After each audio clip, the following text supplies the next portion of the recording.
សួស្តីបងប្អូនអរគ្នាតើយើងឆុងមីកូរ៉ូណាហើយ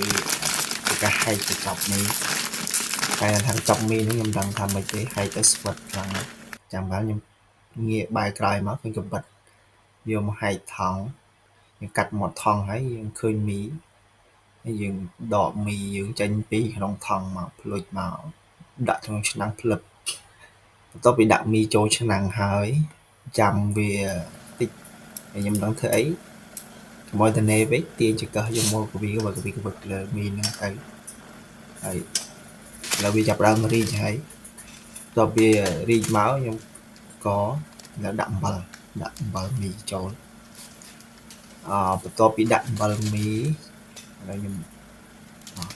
បើកមាត់ថង់ម្ដងគូចានដាក់អំបិលមីចូលភ្លុកអស់ហើយបន្ទាប់មកបោះថង់ចោលហើយបន្តមកទៀត